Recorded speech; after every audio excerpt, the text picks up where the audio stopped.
semen is of an extraordinary level of potency.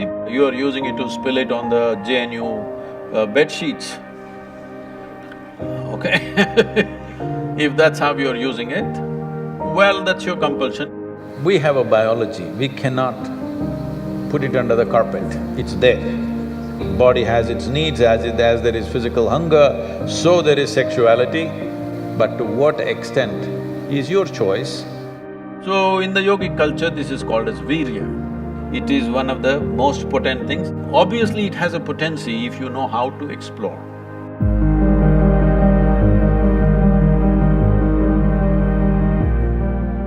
Namaskaram, Sadhguru. I want to know that when a student steps into college, all of a sudden he or she gets access to a huge amount of pornographic material which so far was off limits for him or her.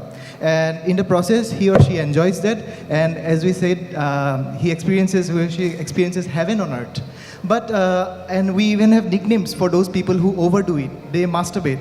We overdo it sometimes. So how do we know how much of that is good or bad? And so can we have the truth about masturbation? Oh, looks like a popular question, eh?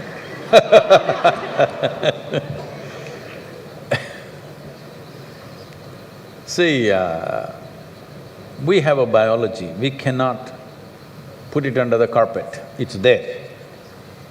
It's best we address it for what it is. But right now the problem in the world is, because certain religious institutions in the world took this attitude that the very biology of the human being is wrong, because of this, culture started hiding it under the carpet. Well, in this culture we never had it, but after the British came and left, we became more prudish than the British. But before that, if you look at our temples, all the outside temple art is all pornographic, if that's what you want to call it. But we don't call it pornographic, we are only talking about the various dimensions of human biology. Because we don't see it as wrong, but we see it as the periphery of life. If you stay there only, you will stay on the physical dimension forever, you will not explore anything else. So in the temple, always it's the periphery. You are supposed to look at that and understand it's the periphery of life and try to make an attempt to go deeper, but at the same time not to be in denial of it. Not to glorify it or not to be in denial of it is the most important thing. But in your college, watching these things on the whatever, your internet or whatever, people tell me that… somebody told me, I don't know if these percentages are correct. When I was asking, what is the content? I was trying to understand the internet and its content, what is the real content on the internet? They're telling me, you should know, they're telling me 70% of the content on the internet is pornography. Is it so? Is it so? You must be the expert.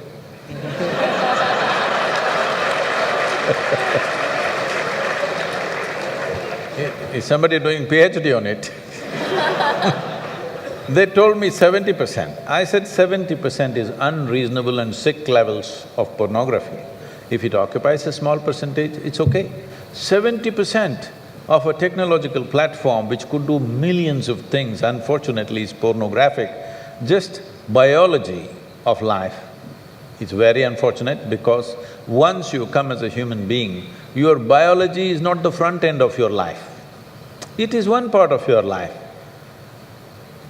This cerebral capability came so that your intelligence becomes the front end of your life, and if you become conscious, your consciousness becomes the front end of your life. Biology is the front end of a bull. It's okay for him, that's all he knows. But biology should not be the front end of a human life, it is part of our life. We are not denying it.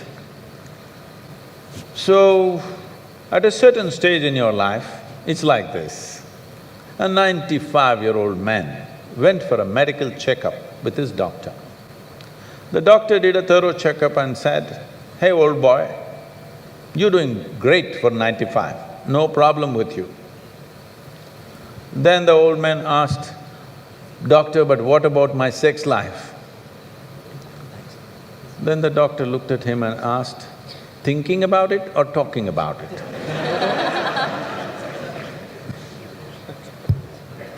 So at different stages of life, there are some times you only think about it and talk about it, there are some times you indulge in it.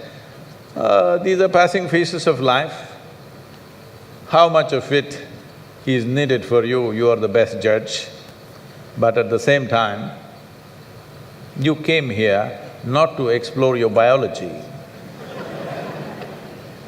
At least you should have gone to MSc in biology.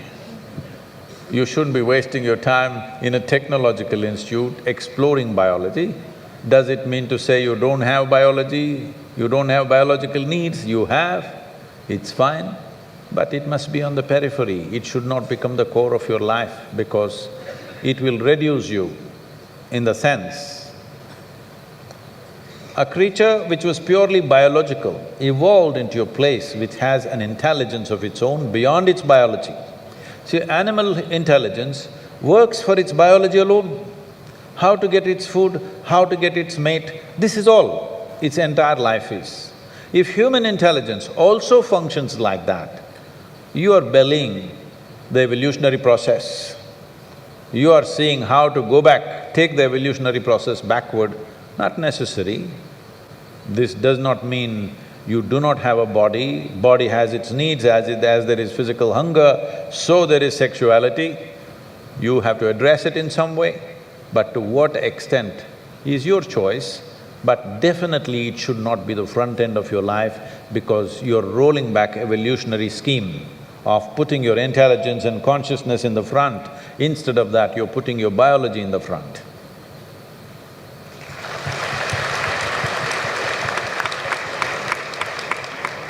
How important is a man's semen for physical, mental and spiritual well-being?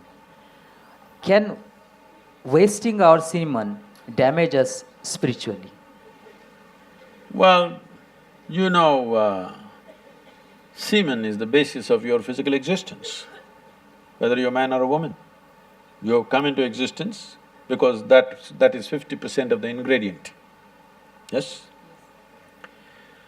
Well, we have skin, we have epithelial cells, we have hair, we have many other aspects of body, you know, heart, liver, kidney, so many things. All these cells are of a certain potency in their own way. But semen is of an extraordinary level of potency, it can create a whole new life. Well, today you can take an epithelial cell and do a lot of things in a laboratory and maybe we can clone you, all right? So the potential is here also, but it is not in the same dynamics as it is in a cell, which you're referring to as semen.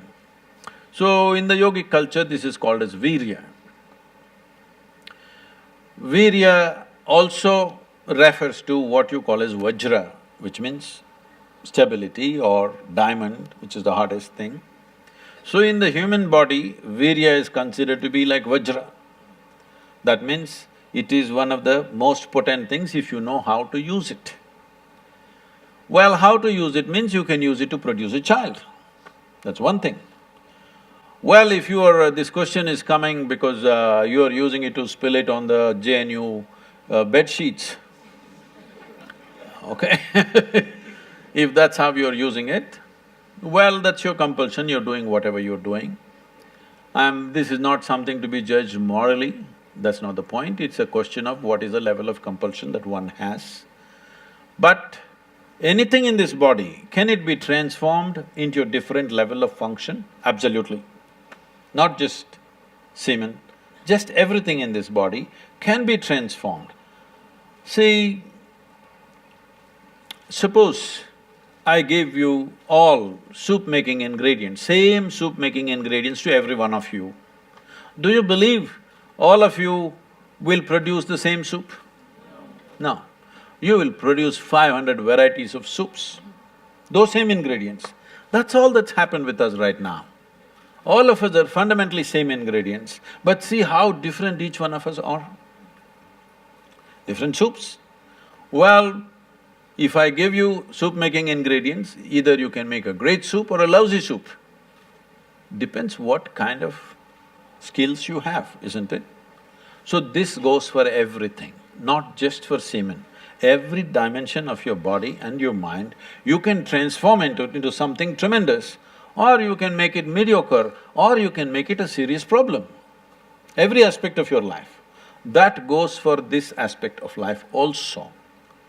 This same energy, see, people are making it literal translations, but if you want to produce a certain, let's say, epithelial cells, how much energy the body spends on it?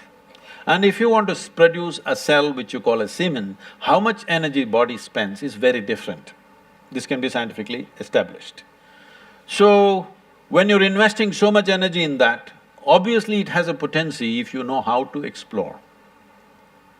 But are you competent to explore? Are you capable of exploring? Do you have the necessary sadhana and guidance to do that? That's a big question mark.